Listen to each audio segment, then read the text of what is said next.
Defusing the bomb. After listening to the Dharma talk, the woman felt very inspired. She wanted to go home and practice deep listening in order to help her husband. But her Buddhist friend said, "No, my friend, you should not do it today because compassionate listening is a very deep teaching. You have to train yourself for at least 1 or 2 weeks in order to be able to listen like a bodhisattva." So the woman invited her Catholic friend to attend a retreat in order to learn more. There were 450 people participating in the retreat, eating, sleeping, and practicing together for 6 days. During that time, all of us practiced mindful breathing, aware of our in-breath and out-breath to bring our body and mind together. We practiced mindful walking, investing 100% of ourselves in each step. We practiced mindful breathing, walking, and sitting in order to observe and embrace the suffering within us.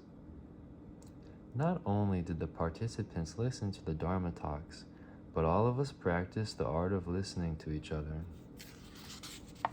and of using loving speech.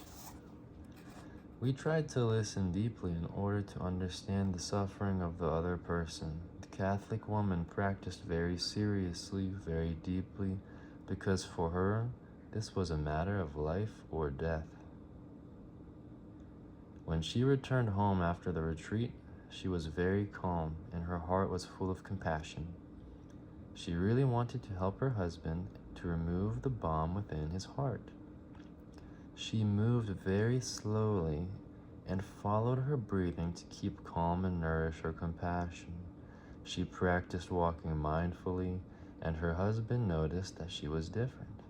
Finally, she came close and sat quietly next to him, something that she had never done in the last 5 years.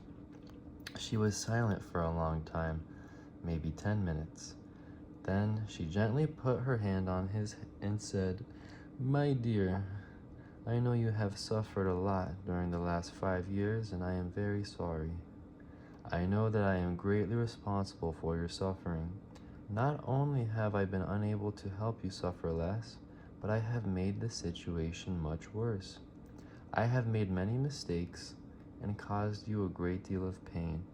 I am extremely sorry. I would like you to give me a chance to begin anew. I want to make you happy, but I have not known how to do it. That is why I have made the situation worse and worse every day. I don't want to continue like this anymore, so my darling, please help me. I need your help in order to understand you better, in order to love you better. Please tell me what it is in your heart. I know you suffer a lot. I must know your suffering so that I will not do the wrong things again and again as in the past. Without you, I cannot do it. I need you to help me so that I will not continue to hurt you. I want only to love you." When she spoke to him like this, he began to cry. He cried like a little boy. For a long time, his wife had been very sour. She always shouted, and her speech had been full of anger, bitterness, blaming, and judging.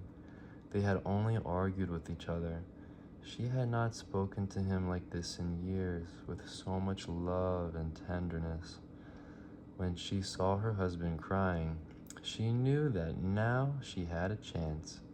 The door of her husband's heart had been closed, but now it was beginning to open again. She knew that she had to be careful, so she continued her practice of mindful breathing. She said, "Please, my dear, please tell me what is in your heart. I want to learn to do better so that I won't continue to make mistakes." The wife is also an intellectual. She has a PhD degree, like her husband, but they suffered because neither of them knew how to practice listening to each other with compassion. But that night she was wonderful. She practiced compassionate listening successfully. It turned out to be a very healing night for both of them. After only a few hours together, they were able to reconcile with each other.